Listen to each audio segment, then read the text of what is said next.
మన దగ్గర ప్లాట్ కొన్న వాళ్ళందరూ మన కాటేజెస్ లో సొకటొమ్ముగా బస్ చేయవచ్చు. తెలుసు కదా, మన దగ్గర మద్యపానం ధూమపానం నిషేధం. డబుల్ బెనిఫిట్ ఆఫర్ తో సిర్లసీమ 2.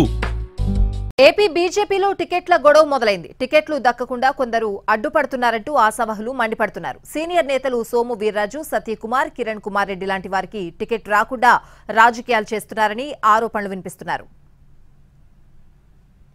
పొత్తులో భాగంగా బీజేపీకి ఇచ్చే సీట్ల జాబితాలో రాజంపేట ఎంపీ టికెట్ లేకపోవడంపై కొందరు నేతలు అభ్యంతరం వ్యక్తం చేస్తున్నారు.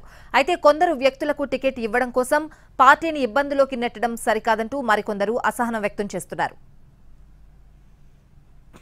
ఇక ఏలూరు జిల్లా బీజేపీలోనూ ముసలం పుట్టింది. ఎంపీ సీటుపై పార్టీలో అసంతృప్తి రగులుతోంది. రాష్ట్ర ప్రధాన కార్యదర్శి గారపాటి సీతారామాంజనేయ చౌదరి టికెట్పై ఆశలు పెట్టుకున్నారు. అయితే చివరి నిమిషంలో తెరపైకి కేంద్ర మాజీ మంత్రి సుజనా చౌదరి పేరు రావడంతో అయోమయంలో పడిపోయారు. ఏలూరు పార్లమెంటు పరిధిలో గత 10 ఏళ్లుగా బీజేపీని బలోపేతం చేస్తూ వస్తున్నారు గారపాటి సీతారామాంజనేయ చౌదరి. ఈ నెల 15న పార్టీలకు అతీతంగా ఆత్మీయ సమావేశానికి పిలుపునిచ్చారు. ఇవాళ బీజేపీ అభ్యర్థులను ప్రకటించే అవకాశం ఉంది. ఏలూరు ఎంపీ అభ్యర్థిగా గారపాటి పేరు లేకపోతే రెబల్గానైనా పోటీ చేయాలంటూ క్యాడర్ డిమాండ్ చేస్తోంది. 15న జరిగే ఆత్మీయ సమావేశంలో కీలక ప్రకటన చేయనున్నారు గారపాటి.